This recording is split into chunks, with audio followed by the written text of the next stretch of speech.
वो उत्पाद है, गर्म में आता है, पैर ऊपर होते हैं, सर नीचे होता है। गर्भावस्था में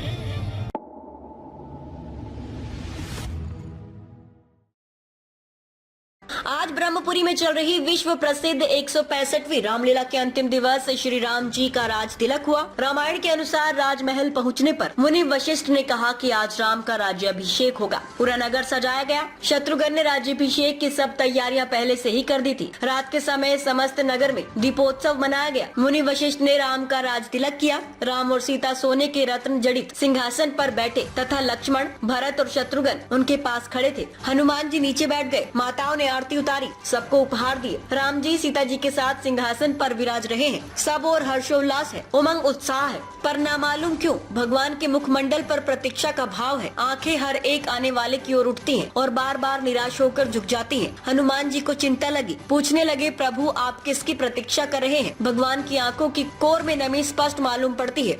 भगवान ने कहा, हनुमान केवट नहीं आए, सदगुरु ही केवट है। वही नाम रूपी नाव नियम रूपी चप्पू द्वारा पार कराते हैं। उन्होंने मुझे पार नहीं लगाया, मैं उनकी कोई सेवा नहीं कर पाया, वे नहीं आए। हनुमान जी ने चारों ओर नजर दौड़ाई तो उन्हें एक बात का बड़ा आश्चर्य हुआ, केवट तो वहाँ थे ही नहीं, भरत लाल जी भी नहीं थे। विस्मित स्वर से हनुमान जी भगवान से पूछते हैं, प्रभु यहाँ तो भरत जी भी नजर नहीं आ रहे हैं, आपको उनका ख्याल नहीं है, वे कहाँ हैं? भगवान ने कहा, हनुमान जिस सिंहासन पर मेरा राज्याभिषेक होने जा रहा है, इस पर लगा ये छत्र देख रहे हो, जिस छत्र की छत्र छाया में मैं बैठा हूँ, भरत जी इसी छत्र का दंड पकड़कर इस सिंहासन के पीछे खड़े हैं। हनुमान जी ने पीछे जाकर देखा तो भरत जी वहीं थे और रो रहे थे। हनुमान जी ने भगवान से कहा, प्रभु भरत जी तो रो रहे हैं। भगवान जब आप जानते हैं कि भरत जी पीछे खड़े हैं तो आपको नहीं चाहिए कि उनको आगे बुला ले, जिनकी आंखें आपके राज्याभिषेक को देखने को तरस रही थी, वे इस दृश्य से वंचित क्यों रहे? भगवान ने बड़ी महत्वपूर्ण बात कही, बोले, हनुमान भरत जी अगर आगे आ जाएंगे तो इस छत्र का दंड कौन पकड़ेगा? हनुमान जी ने कहा, उसे तो कोई भी पकड़ लेगा प्रभु। भगवान ने कहा, भरत जी यदि उस दंड को छोड़ देंगे तो मेरा राज्याभिषेक आज भी टल जाएगा। भगवान कहते हैं, मैं दुनिया वालों को बताना चाहता हूँ कि दुनिया वालों यदि अपने हृदय के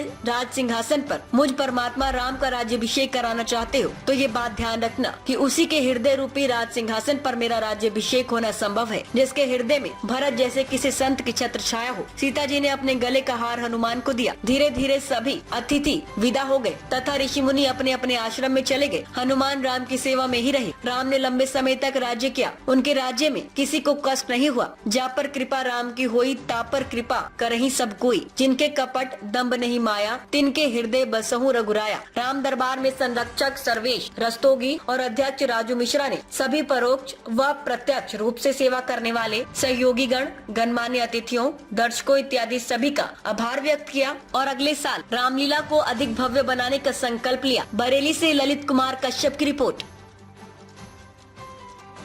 ताज़ा खबरों से जुड़े रहने के लिए हमारे चैनल को सब्सक्राइब करें और बेल आइकन को दबाना ना भूलें ताकि हर खबर की नोटिफिकेशन आपको मिलती रहे।